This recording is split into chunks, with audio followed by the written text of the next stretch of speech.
while our three panelists are leaving the stage, I'd like to invite the next panel to the stage. So Molly from Health Action International, Getahun from the Ethiopia Diabetes Association, Biswajit from the Diabetic Association of Bangladesh, and then Sana Ajmal from Miti Zindagi in Pakistan.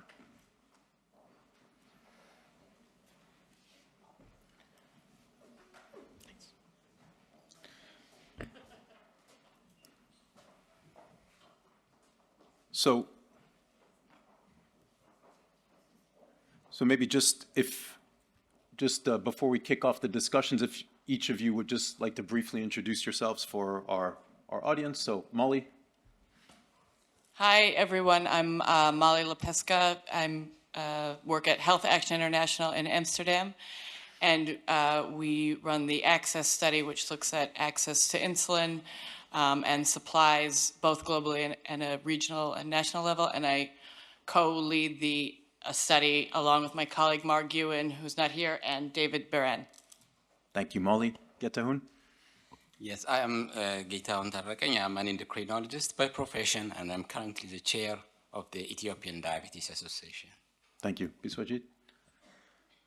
Good afternoon. I'm Dr. Biswajit. I'm the professor of diabetology and the project director, Center for Global Health Research, Diabetic Association of Bangladesh, and also the member of the WHO TACD. And currently, I'm the General Secretary General of the Diabetic Asia Study Group. Thank you. And Sana?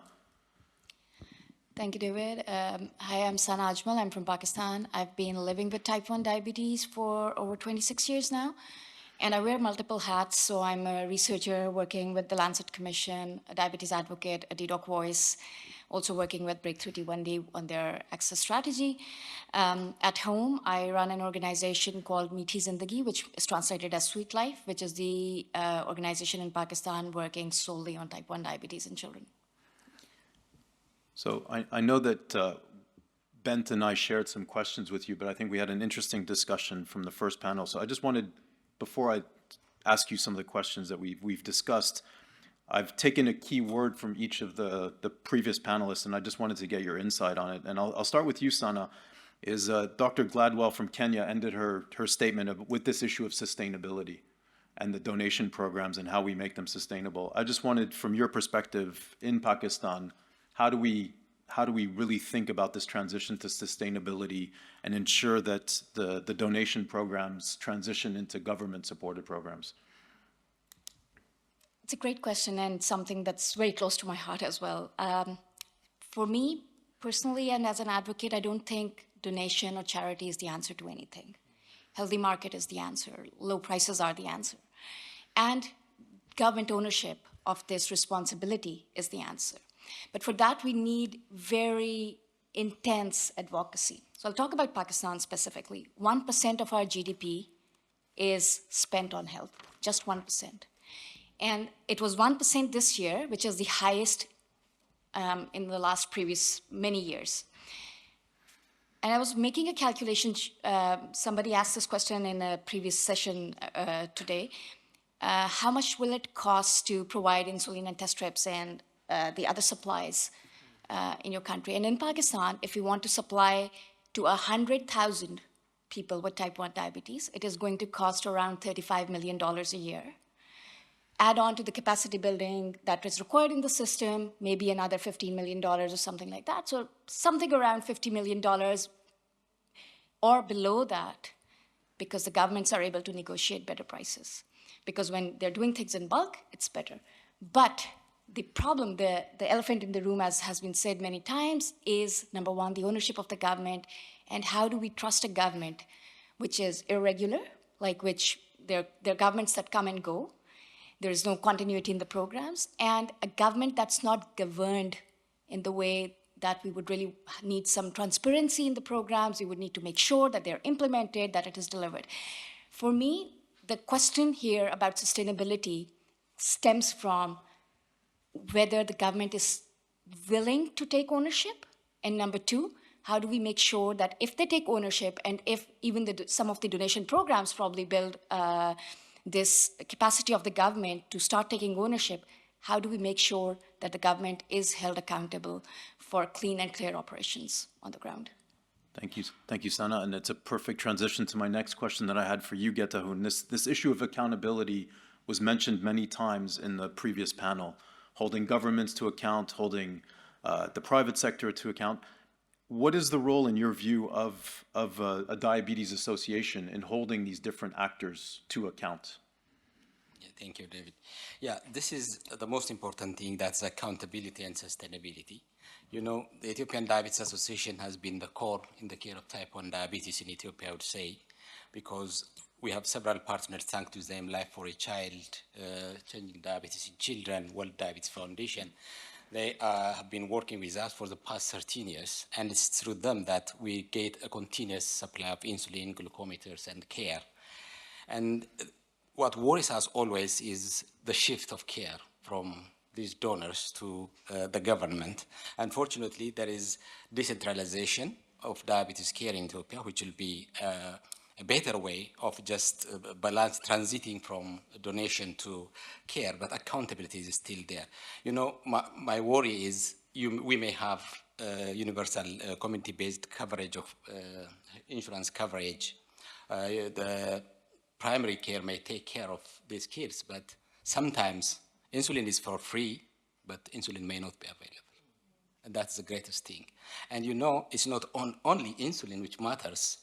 Diabetes, type 1 diabetes care is a continuum, which we give insulin. It's not only giving insulin. We must have a very good infrastructure that is built in this transition through the primary care, because it's not only supplying insulin that works. It's diabetes care, a problem, especially type 1 diabetes, is multiple problems together. So always the government should take accountability, that's my fear, for a continuous care, detecting complications, supplying insulin, supplying glucometers, and just transiting care to type 1 diabetes at least to a minimum standard, where at least compared to the global standard of type 1 diabetes care. So that is the problem, and we will fortunately in our country, accept the question of availability of insulin. We are working on a smooth transition because diabetes care is actually being decentralized to the primary.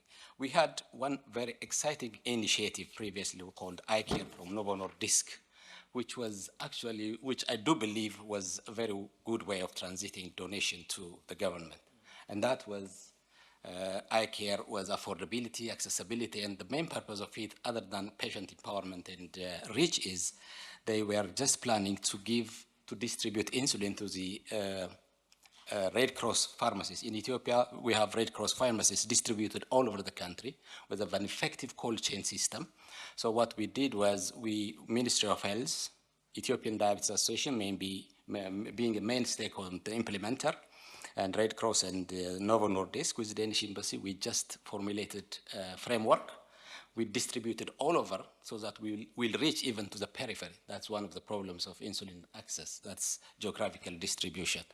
So we just went, unfortunately it didn't proceed too much. So the plan was to establish 69 clinics all over the country, which reached to the periphery also.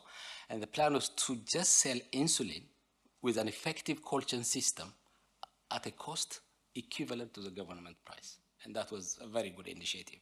I was just very, very sure that this will give us a very smooth transition, because you will have access always, because it just came directly from the Novo Nordisk through the Red Cross. There will not be issue of accessibility, and affordability was there because it is being sold at the government price. So we will actually go through that. We have gone several steps, but there are several bumps with it. I think that will be a good solution. And the greatest thing is the government should take accountability, but not only accountability. They may take accountability, but sometimes you may not have insulin. So what are we going to do? Thank you. And that, I think, leads to the question I had for you, Biswajit, is we heard from Dr. Gladwell about this issue around the person factors, right? That it's not just the free insulin or the donation or getting insulin or the self-monitoring to people, but there are so many factors around the management of type 1 diabetes at home in communities that is difficult. From your perspective in Bangladesh, how do we address those other factors? Of course, we need to get insulin to people, we need to get them self-monitoring, but how do we, again, what can diabetes associations do to make sure that the whole environment is helping people with type 1 diabetes ensure this accessibility and affordability as well as the social factors? Thank you.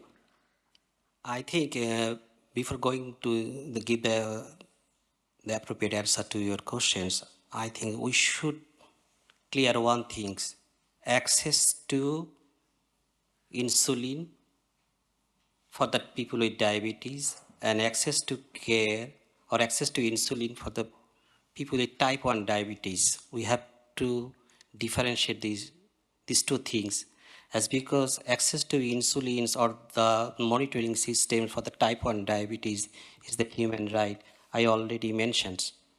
So for these things, my personally believes we have to prioritize so many things, which I always, refer as the 6A. First one is access to care. Like many other countries, Bangladesh also, created their own, the care facilities for the people with diabetes and type 1 diabetes. And I again mentions type 1 diabetes care is not only the screenings or the care, because we should have a very good, the referral system to the inpatients and other, the specialties. So whenever we talk about the access to care, that not means there is a diabetic center. Diabetes center should have these facilities also. Second was the appropriate manpower. It's because without the trained manpower dedicated for the type 1 diabetes, we cannot bring anything. So we need the pediatric endocrinologists, we need the diabetologists, we need the diabetics nurse, but we need the dietitians and also the psychologists for the psychological supports. But formerly, my colleagues from the Uganda mentioned that there is only the 4 endocrinologists. But fortunately, in Bangladesh, we have so many endocrinologists and within the Diabetic Association and outside the Diabetic Association. So we already integrated, because we have the program for the the GPs, we have the from the for the dietitians, for the nurses, and we have the good psychologists also. So we bring all these things in our systems. And third things is availability of the insulins. It's because either it is the human or the the analogs or in the original or the biosimilar, we have to ensure the continuous supports for the insulins to the people with the type 1 diabetes. And fourth thing is affordability, because not only the government, the Diabetic Association also creates some of the the space for the continuous the supply of the insulin with the affordable cost. It's because in Bangladesh we have the 3 original in the company, like the Novo Nordisk, Eli Lilly, Sanofi. But in addition, we have the 11 the pharmaceutical company that produce the insulin. But when you come to the price, they are not negotiating. But we created the safety net for the the type 1 diabetes and the poor people in diabetes to giving the free insulins to all of them. And the fifth thing is the awareness. It's because I'm engaged in one of the study, the running by the International Diabetic Federation, and I'm also the PI of the 2 the studies conducted in Bangladesh related to access to care of the insulin and other issues. So my personal view is things, there is a lot of the stigma, misinformations surrounding the within our community, not in the community, also within the the physicians. So we need the good awareness programs, not only by the Diabetic Association, also by run by the government fundings. And finally, the alliance. Alliance is we need the good collaboration between the public privates, with the government, the Diabetic Association, what we're doing in Bangladesh.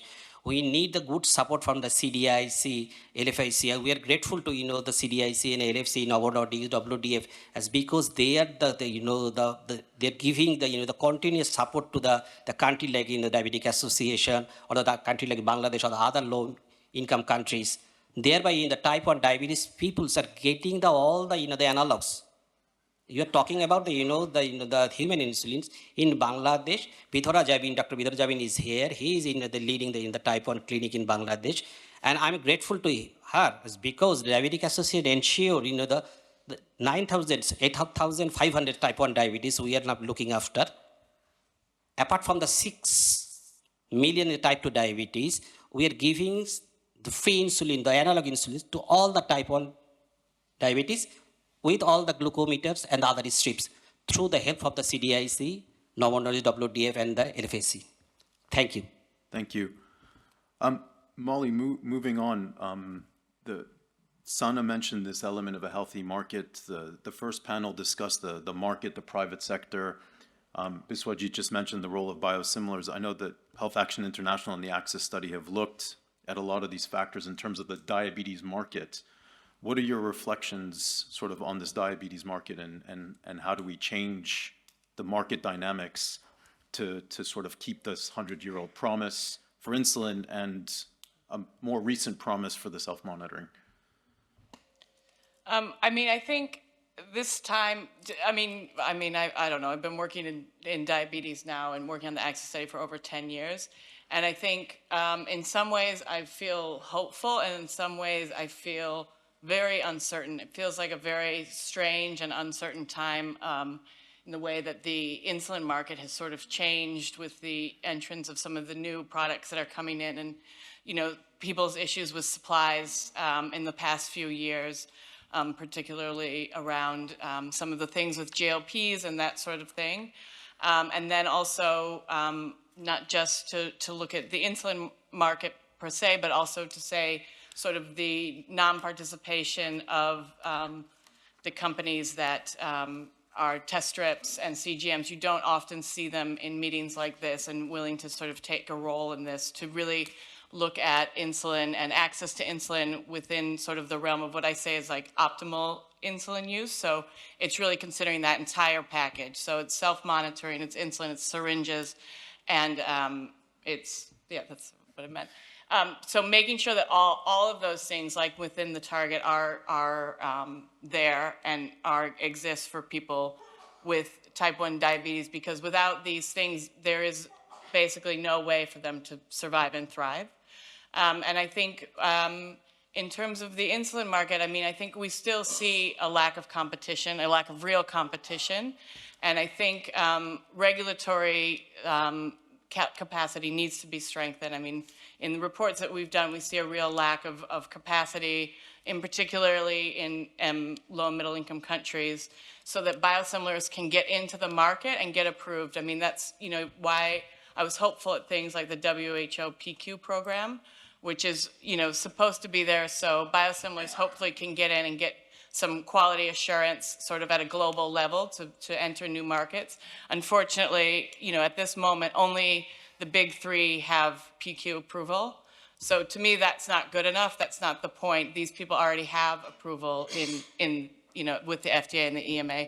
So we need to see a bigger push to ensure that some of the other companies can get involved and get quality assurance so that all people living with diabetes are assured quality. And I think the cost, I mean, everyone's mentioned a lot about, you know, prices and affordability and availability. And I think especially when you look at the whole package, so if you look at insulin, test strips, syringes, what you really see is we're not even close in terms of affordability.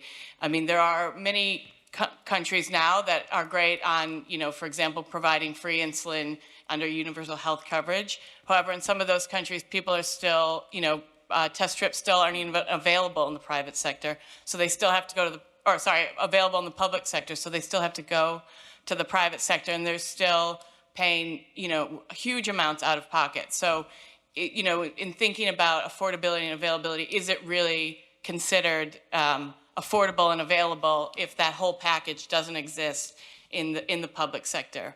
And I think there's a big need to really look at that package as sort of the gold standard for this target, and for governments to see how important that is. I mean, I think people this morning were talking about how the complications are so much more costly than the treatment itself. And I think as a sort of group, here and outside of this, I think we need to really focus on that sort of element. Yes, it is unfortunately an expensive disease, and I don't think there's a way at the moment with what we have now to get around that. But I think showing what could be what the costs are with complications, I think helps to address that. And then, I mean, the other thing sorry, I might be going off a little bit. Okay. The other thing I was going to say, especially for our opportunity here, is I think it would be great. We need an agreement of sort of what this target means. I mean, I know we'll have a session after this, but I think we are still, as a type 1 diabetes community, if that's what we're called, we still don't have agreement of what it means to have 100% access to availability, affordability of insulin and self-monitoring. Oftentimes, we can't even agree on what availability of insulin means, which insulin is in the package, that sort of thing. It would be great to see a real agreement on those elements. And then, for me, once we have that, then we can build the indicators to really monitor what is happening in countries and potentially provide some real support. I mean, this morning I was really struck by I think it was the first session where it was government speaking and then it was people living with diabetes speaking, and it was a totally different picture. But I think what's missing is we don't have any evidence that includes both facilities and asking households, what are you actually using? How do you actually obtain the supplies you need, so that both sides have a real understanding of what's going on, that's a reality-based picture. And to build that evidence base, I think, is a really critical point in helping people sort of come together on this issue. So sorry, I went off a little bit in the wrong direction, but. Thank you, Molly. No, we'll have an opportunity, I think, to really discuss what do we mean for the target in the breakout session that'll follow. But I just wanted to piggyback off of what Molly said, and also what the first panel discussed was this complex interplay of different factors that impact availability and affordability beyond how we define it.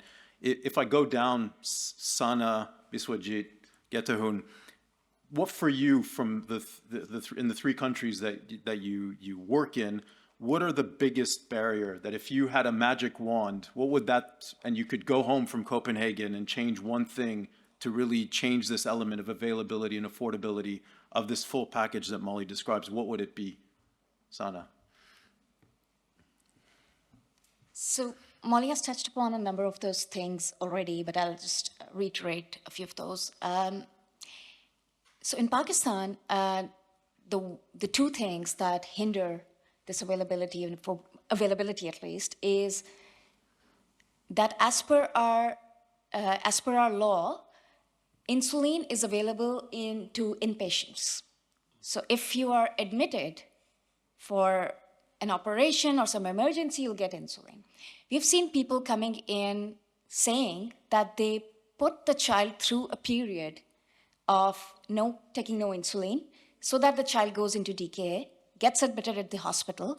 That's where they'll get a vial of insulin to last them, because that's the vial that they use to treat the decay. That open vial is handed over to the child. They will use that insulin for maybe another month, go back into decay, and then come back again for the next thing. So that's one thing that really needs to change, is the understanding that type 1 and type 2 are very, very different. And insulin is a life-saving medicine in type 1 diabetes.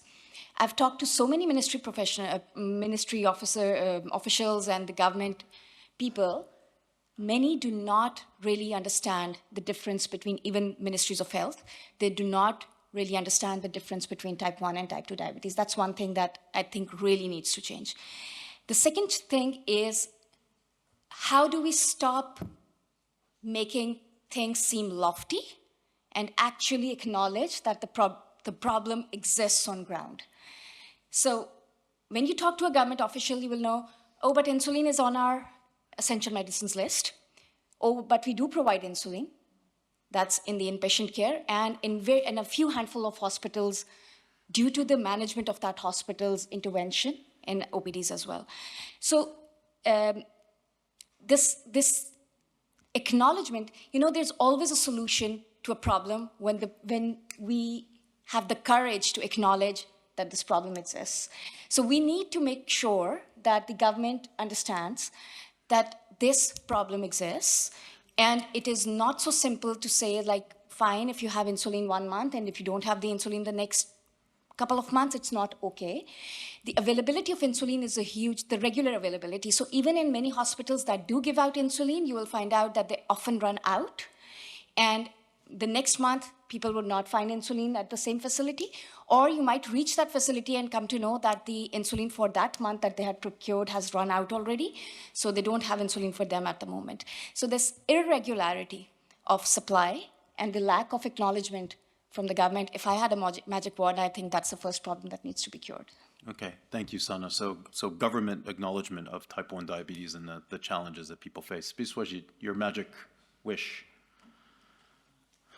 I already mentioned earlier when Jackie, presented his, the lectures.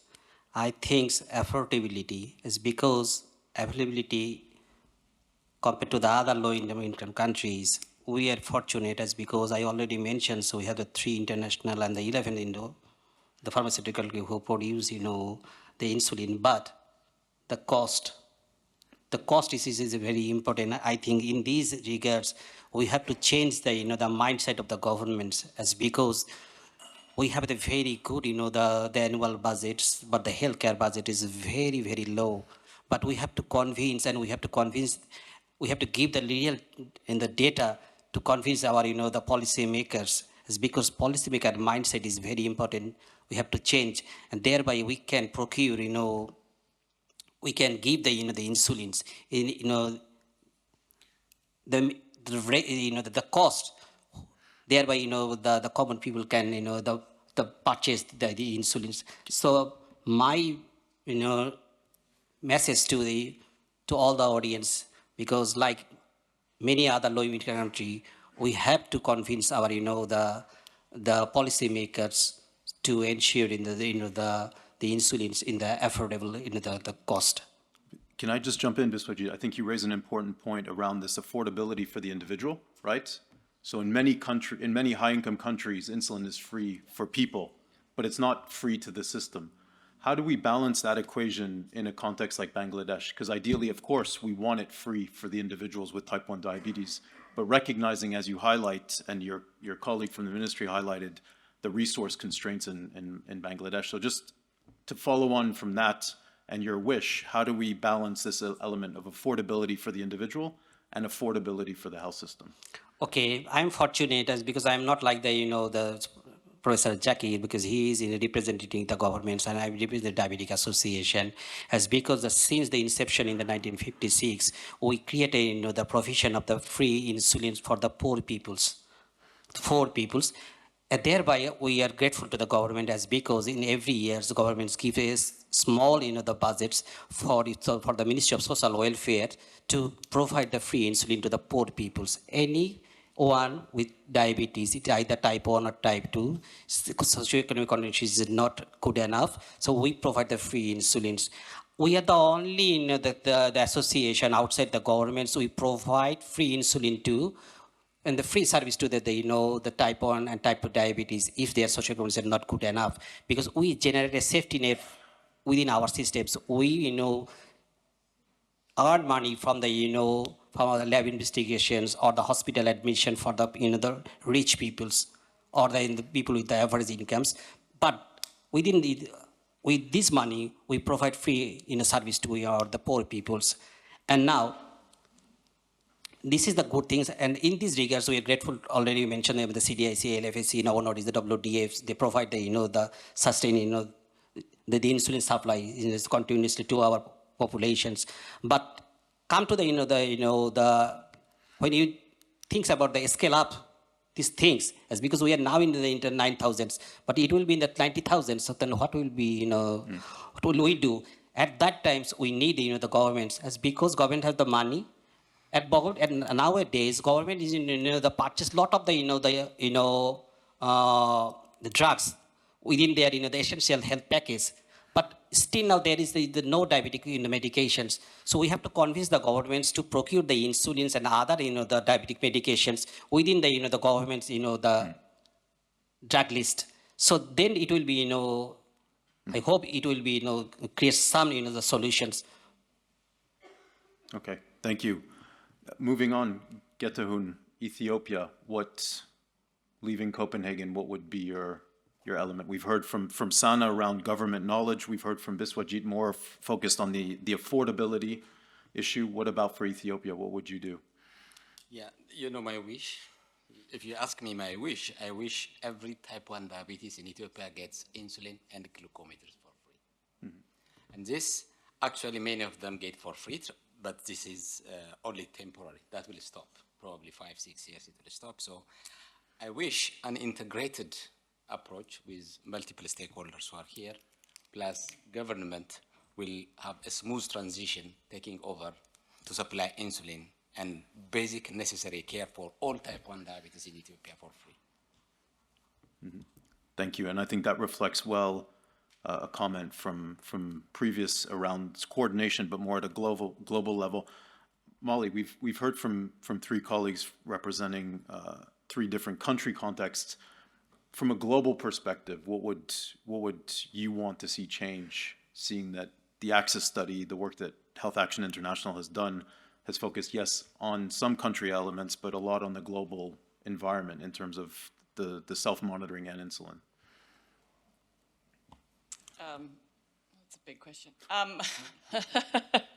I mean, I think,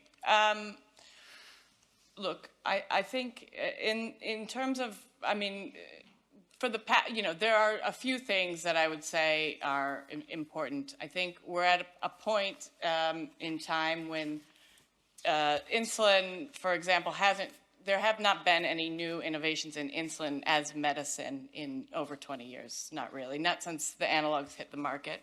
It's been a long time, and test strips, you could argue also, I mean, CGMs are coming in, but if we're talking about a basic package, the time needs to be now where people look at this as something that can be affordable. I mean, what I would like is the same thing as what you all would want. It's affordable insulin at a low price, and for me, for that to happen, I feel like there needs to be more transparency and understanding of how governments are procuring these medicines, what they're paying, and an understanding of what the real prices are from manufacturers.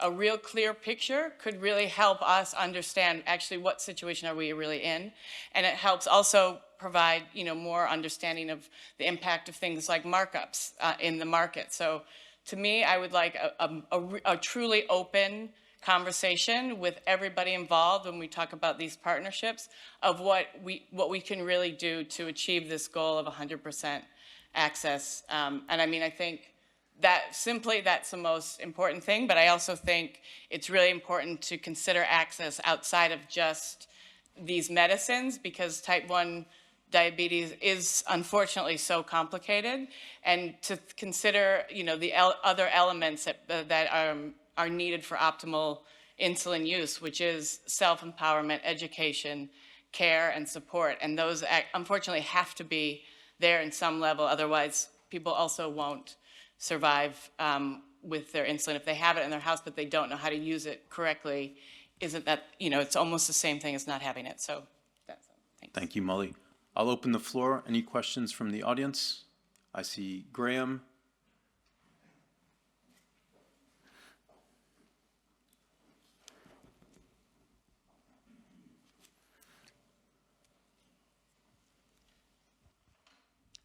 Thank you. Yes, Graham Ogle from Life for a Child.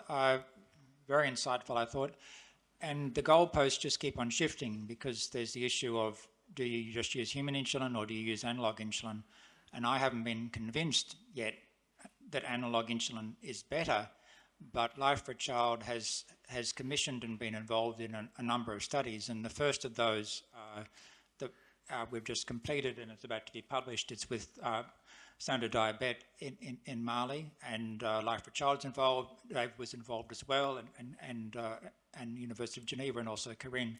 And that shows spectacular, literally spectacular results in that particular population of shifting from human insulin to analog insulin. And that population was children and older youth. And I think it's going to be different in different places. but yet this makes things more complicated. And that was also using insulin delivered by pens as well, which again is more expensive. And so finally, it was very encouraging to hear Mark comment on how, in Brazil at least, the price of analogues and human insulin is very similar. Thank you, Graham. Any reflections on that? If not, we'll go to the next question, please. Just one. Oh, yeah, sorry, Molly. Just to say, and I think I had a conversation, I think with Sarah Wild yesterday about this. I mean, I think personally, these insulins, we know the cost of production of these insulins. I wouldn't say, I mean, there's a lot of debate about which insulins are better or worse or whatever. To me, they're all different insulins, and they are used differently. That's what they should be looked at. They're all, none of them are really newer, none of them are modern. They're all at least 20 years old. So there's no reason why there should be such a large price difference between the insulins in low and middle income countries. That's all I'm saying. Yeah, I think I agree with you, but I think Dr. Bithara Javin is also running a study funded by the Pittsburghs to see the analog versus the human insulins. So hopefully the result will come very soon. Then we can find out the results, and based on this, then we can tell which one is the good. But my comment is we have to ensure the supply of the insulin, either it is human or it is the analogs, but we need the uninterrupted supply of the insulins. As because Dr. Zakir is mentioned earlier, is in the Diabetic Association, not on outside the Diabetic Association, in the government's facilities, people only comes when they they get the insulins. But when they don't get the drugs, they do not come to the So it is the drug-dependent facility care. Thank you. We had another. Sorry, David, can I add? Can I just please. add something very quickly? Thank you, Graham, for this comment that you made. And I do think we need to probably look into the human versus analogs issue more deeply and beyond the control or diabetes management perspective. In my opinion, many people with type 1 diabetes, I'm sure here would agree with me, it gives a lot of confidence to the person who is using analog insulin and a basal bolus regime versus somebody who has taken insulin in the morning and doesn't know if they'll get late for their lunch or dinner or whatever. So it gives a lot of confidence, and that factor of lost productivity because of fear of hypos or because of going repeatedly in hypos, maybe late at night or in the afternoon, is a factor that needs to be weighed in.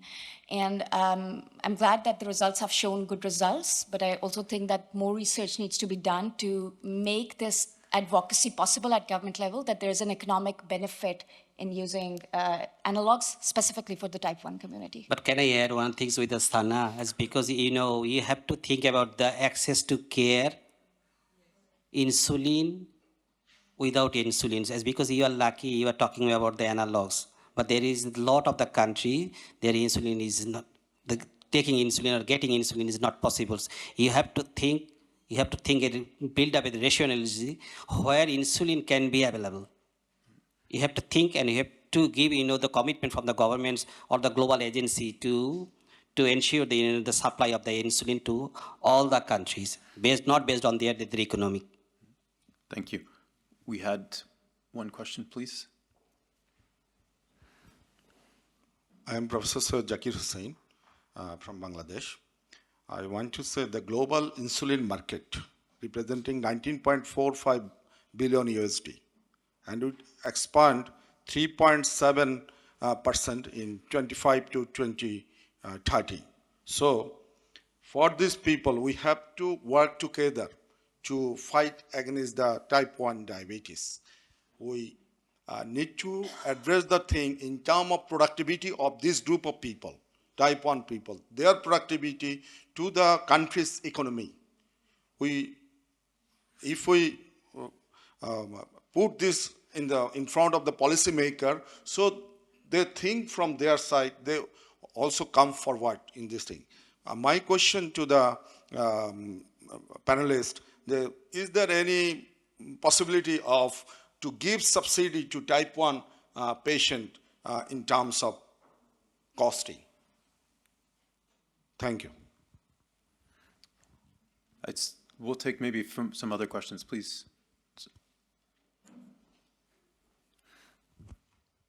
Thank you. I'm Dr. Bidora, pediatric endocrinologist from Bangladesh.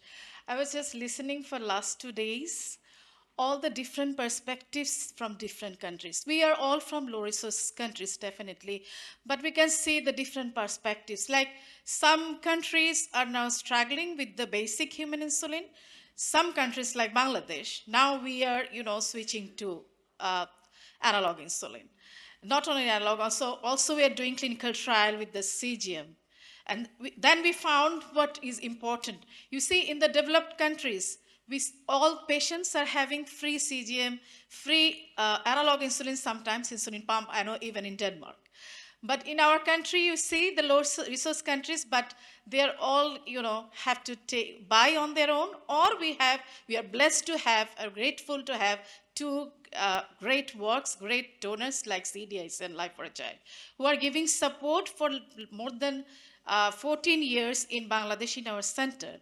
And what we can just tell here that, you see, the main problem starts when this phase out starts. I mean, like Life for a Child is giving insulin up to 26 years of age. After they phase out, it's a real disaster for these children, for these young adults. Because, it's not possible for them to afford their normal activities, normal food, everything, normal life, and also the insulin. And I will focus on not only the insulin. I think we should also talk about the monitoring device. Because without monitoring device, giving insulin is nothing for a type 1 diabetes. So I should enhance here or emphasize on, to reduce the cost, not only for the analog insulin or human insulin, also look into the CGM and glucose monitor device, whatever the glucometer strips. Thank you so much. Thank you. There's one other question. We'll take one last question and then back to the panel. Please. Yeah, this is Dr. Vijay Shekhar Reddy from India. So I got an experience, we were transitioning from the human insulins to the analog. The personal experience and the studies also going on. What are the problems which we faced with using of the human insulins? There used to be repeated hypoglycemias, hyperglycemias, DKAs and other things. Luckily after the COVID, we have changed ourselves to the analog insulins. And from that time, from past 2 years, now we are not facing much of these hypoglycemias or DKAs or frequent hospital admissions. So what I suggest is, if you can get in your own countries, if you can do some kind of small registries and do cost-effective analysis, how much you're spending on hypoglycemias, repeated admissions, DKAs, and analyze the cost, how much is it, I think that way will be better. And definitely you may be getting some subsidies through the government. So analogs may be more better than still using the older insulins. And the same thing also by using the premixed insulins also. Thank you. Just want to rebound on a lot of comments about, I know this is not necessarily the aim of this panel or the meeting, around the human and analog insulins, but I think we need to look at the evidence. I recognize that long-acting analogs have been added to the essential WHO model essential medicines list, but if we look at the language around it, and I think Molly and others have alluded to it, is this benefit versus the cost? And I think it's unacceptable that there's such a huge difference in cost. I recognize that that's a general statement. It may vary in different countries, but that the evidence from past language that the WHO model essential medicines list has used, Cochrane reviews, highlights that there are some benefits, but do those benefits outweigh the costs? And I think coming back to two comments that were made by the panel is this affordability issue. Is how do we really adjust this affordability issue for individuals as well as systems? And coming back, and I'll let the panelists respond also, is this full package? So I think we've had three comments, again, revolving around this availability and affordability issue, which we'll be dealing with in a breakout session in a few minutes, but just some very quick final thoughts on some of the comments that were made from the audience. Getahun, please. Yeah, I would. So as I've said, there are kids who die because of lack of insulin, while others have continuous glucose monitoring and the other fancy things. It's good to have those things, but the basics is at least let's avail whatsoever insulin it may be for the kids with type 1 diabetes in our countries. Then the choice will come. Thank you. Biswajit, very quickly, thank you. My final comments is we need a comprehensive national strategy to ensure access to insulin is a right, not the privilege for the people with type 1 diabetes. Thank you. Sana? Thank you, David. A number of comments have emerged, and this has been mentioned a number of times since yesterday, is the integrated approach. And I think that there's some issues regarding this integrated approach that need to be considered, which in turn affects affordability at least. When we talk about the integrated approach, we are putting type 1 and type 2 together in one bucket. And unless there is very specific criteria to separate the two out and make sure that there's programs that are specific to type 1 or insulin types that are specific to type 1 or availability criteria that are specific to type 1, I think what the governments really struggle with is opening that big floodgate of type 2. And that's where the whole, in my opinion, the advocacy game goes down the drain, is that whenever you talk about this integrated thing, the number is so big that it overwhelms them. How can we probably within this integrated approach make sure that there is prioritization for type 1 diabetes, specifically when it comes to testing and insulin? And within that prioritization, how do we define affordability criteria then for this population? Thank you, Sana. Molly, any final thoughts? I mean, just thank you guys all very much. It was really nice to have a panel with you. I just, I think it's just like, I don't really have I think everybody said everything in terms of now, but I think it's an interesting thing I was just thinking right now is, looking at this 100-year promise. Everybody who has diabetes, we're all here because of insulin, because of that development, and it's still not available for all people who need it. And all of this conference is built around that one medicine. So I think, it's just something to really think about. Without insulin, none of us would be here today. And so I think I know of course there's a million other things that need to be part of that package, but that has to be the #1 focus, because without it, there is no type 1 diabetes program. So. Thank you, Molly, for reminding us about the key element of insulin. And just to reflect on these two panels, and again, a huge thank you to both panels, this element of the market, this healthy market, how do we have a healthy market for insulin, for the self-monitoring, around government procurement prices, and this issue of transparency of prices, transparency of initiatives, this element of regulation and pre-qualification, and these global factors that exist within a market, within the global environment, that then impact issues at a country level. So the price that governments are paying, the price that people are paying, this issue of affordability of the health system and the individual.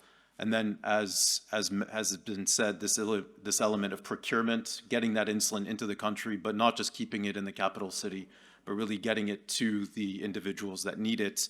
And within that, the importance of the health system in delivering the care, in providing the support, the diagnostics, and then also, I think, as was been highlighted, these person-related factors that we can't ignore, that type 1 diabetes management is difficult, and that management of type 1 diabetes in Pakistan is different than in Bangladesh, than in Ethiopia, than in Denmark, and how do we really take a focus on the individual. So again, a huge thank you to both panelists, and I'll quickly hand over to Bent before our coffee break, who will explain the next part of this afternoon. But again, a huge thank you to all of you.